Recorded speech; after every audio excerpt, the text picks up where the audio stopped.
In 1925, Floyd Collins became trapped in Sand Cave, Kentucky, when a loose rock pinned his ankle. Buried up to his waist in debris and unable to move, he perished before rescuers could reach him. This is the haunting story of Floyd Collins and the Sand Cave disaster. Floyd Collins was born in 1887 in the rural farming community of Barron County, Kentucky, as one of 9 children. Growing up, Floyd was surrounded by the vast network of caves that Kentucky is famous for, and he quickly developed a fascination with the mysterious underground worlds. From a young age, he became an experienced spelunker, navigating tight, dangerous tunnels that others wouldn't dare enter. Floyd was known for his bravery and skill, earning him the reputation of being one of the best cavers in the region. By the 1920s, Kentucky had become a hot spot for cave tourism, thanks to Mammoth Cave, the largest cave system in the world. Floyd dreamed of capitalizing on this growing trend to help his family escape poverty. Over the years, he discovered several caves on his family's property, including Great Crystal Cave, which he turned into a modest tourist attraction. However, the cave didn't draw enough visitors, and Floyd continued searching for the perfect cavern that would secure his family's financial future. This ambition led him to Sand Cave, a lesser-known and largely unexplored cave located on the neighboring property. Floyd believed that Sand Cave might connect to the Mammoth Cave system, and if it did, it could become one of the greatest tourist attractions in the area. Determined to find out, Floyd set out alone on January 30th, 1925, to explore its depths. Floyd entered Sand Cave around 10 a.m. armed with nothing but a kerosene lantern and his unwavering determination. He crawled through the narrow, twisting tunnels in search of new passages. The cave was treacherous. Its loose limestone walls and ceiling made it prone to collapses, and its tight spaces required cavers to squeeze through in contorted positions. Despite the danger, Floyd pressed on. Hours into his exploration, Floyd encountered a tight passage that sloped downward.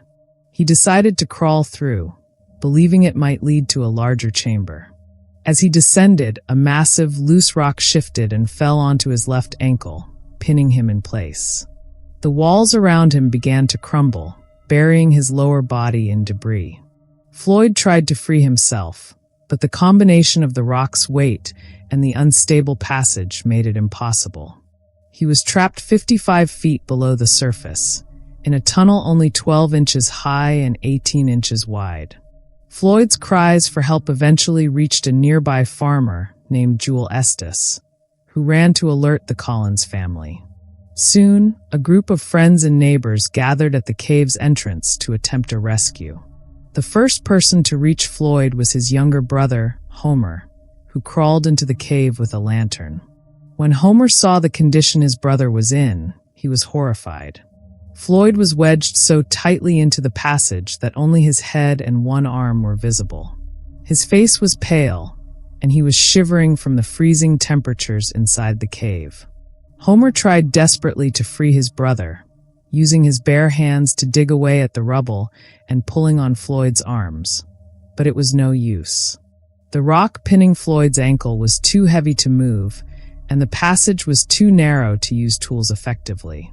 Defeated, Homer returned to the surface to organize a larger rescue effort. As news of Floyd's predicament spread, hundreds of people flocked to the site. The small, quiet farm quickly turned into a chaotic scene, with reporters, spectators, and vendors setting up camp around the cave. By February 2nd, the story of Floyd Collins had become a national sensation, with newspapers across the country providing hourly updates on the rescue effort. Rescuers worked tirelessly to free Floyd, using a variety of methods to try to remove the rock or widen the passage. They brought him food, water, and blankets to keep him warm, and a tube was installed to provide fresh air. Despite their efforts, progress was agonizingly slow. The unstable cave walls made it dangerous to dig, and the narrow tunnel allowed only one person to work at a time.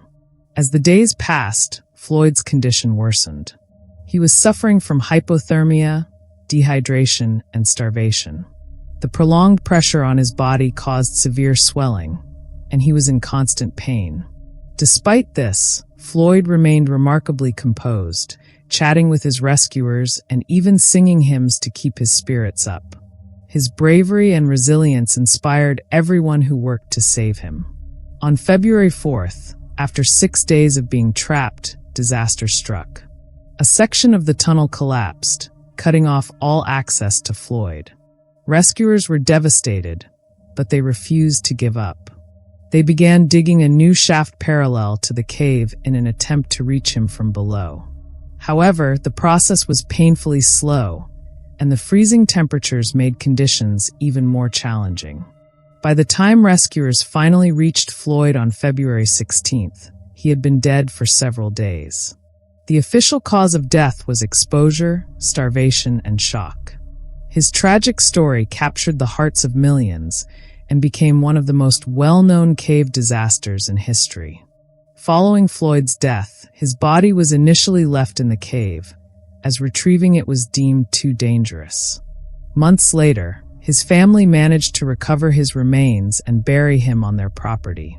However, the story took a bizarre turn when Floyd's body was exhumed and placed in a glass coffin inside Crystal Cave as a tourist attraction. Over the years, thousands of visitors came to see the man who had died chasing his dream. In 1929, Floyd's body was stolen from the cave by unknown thieves, sparking outrage. It was eventually recovered, but his injured leg was missing. After this, his family reburied him in a more secure location, where he rests to this day. The story of Floyd Collins is a chilling reminder of the dangers of ambition and the fragility of life. It's a tale of courage, determination, and heartbreak that continues to captivate and haunt us nearly a century later. Subscribe for more true stories of tragedy and mystery. Join me as we explore the darkest corners of history.